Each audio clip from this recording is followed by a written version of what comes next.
Buenas, me llamo Manuel y vengo a presentar el EXA 4, en el que trataremos el tema de microcontroladores, de los que principalmente nos centraremos en el PIC18F4520 y el PIC16F877A.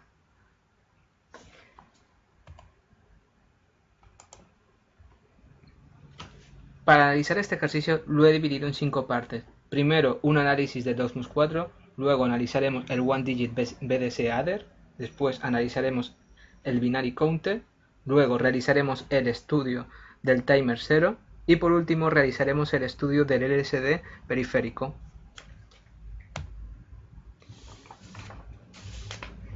Para iniciarnos en los microcontroladores, realizaremos un análisis de 2+4 en el PIC16F877A. Para ello seguiremos una serie de pasos.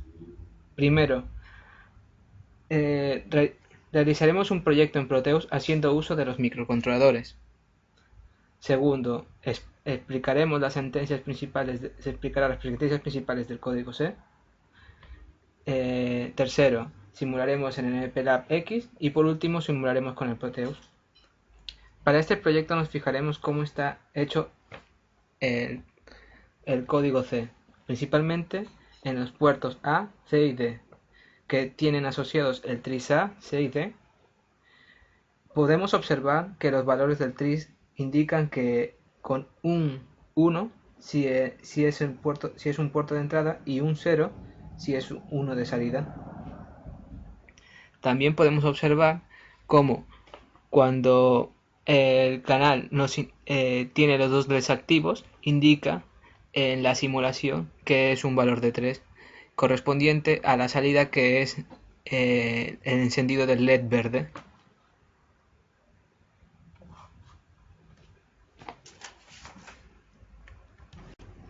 En este apartado veremos cómo adaptar un archivo de un PIC18F4520 a un PIC16F877A mediante el Binary Counter.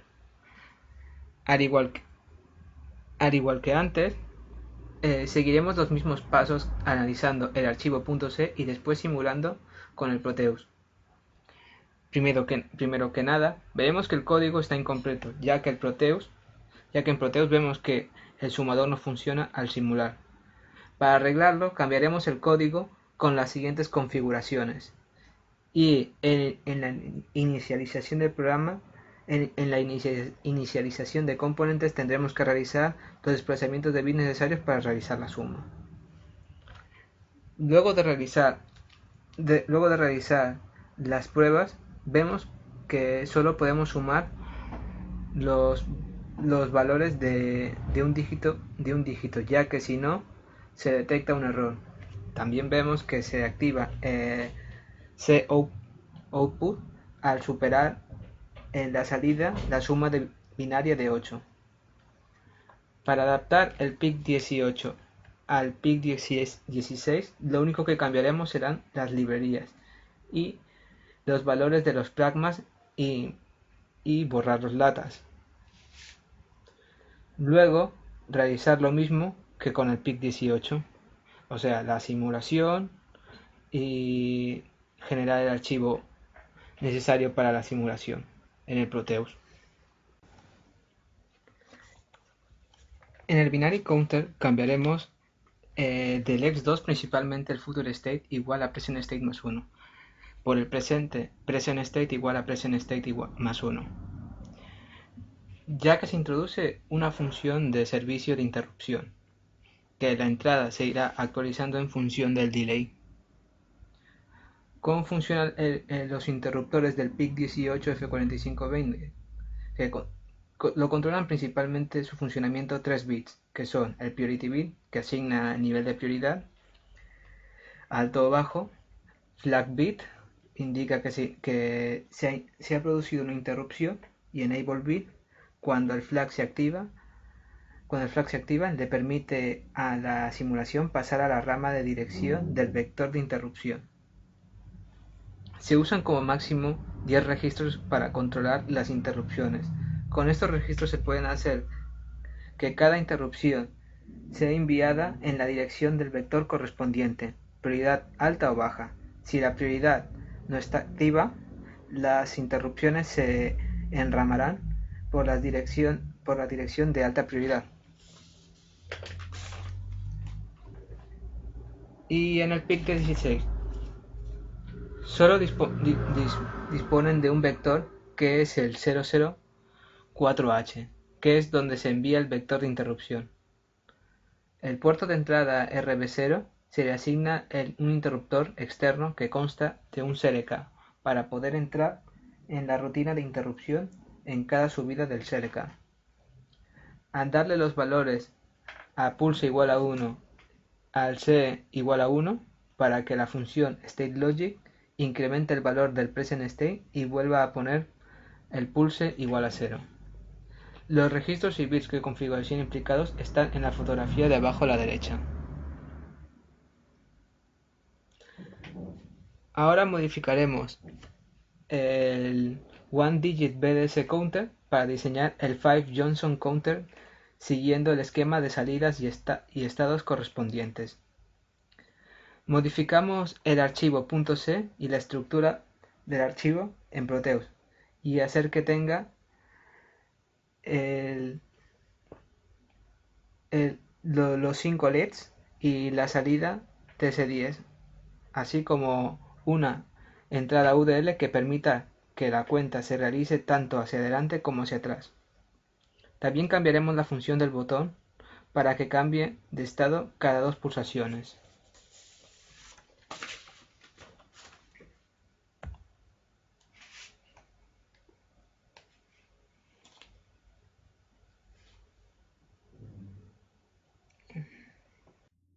El estudio del timer 0 consiste en crear un delay y aprender a usar los botones trigger, reset y retriggerable.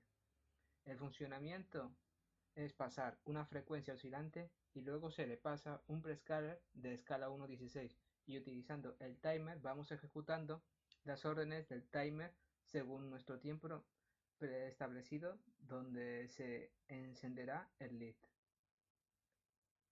Para este caso hemos usado el PIC18 que mediante la implementación del código C hemos hecho que determinados pines funcionen como las entradas y salidas deseadas.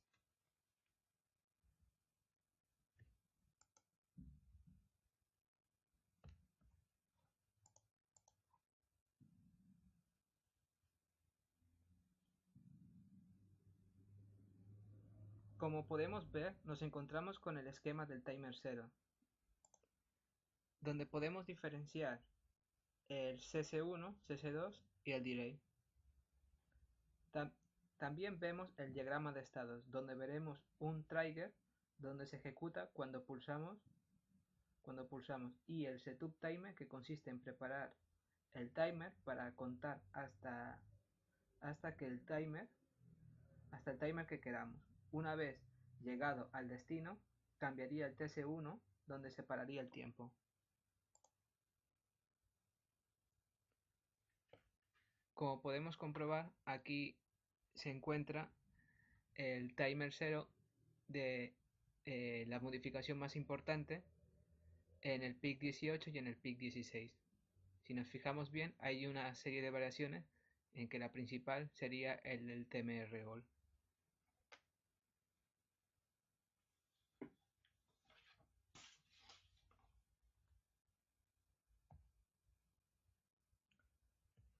Aquí vemos la implementación de nuestro timer utilizando la pantalla LCD para mostrar que el LED está encendido donde nos indica que el tiempo está activo.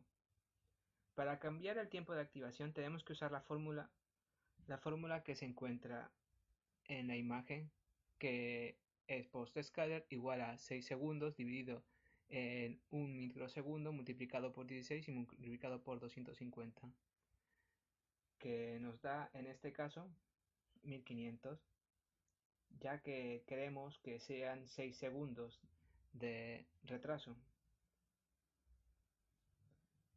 También vemos que en el código C el valor del post-scaler máximo ha cambiado de 4625, que era el de 18,5, a 1500.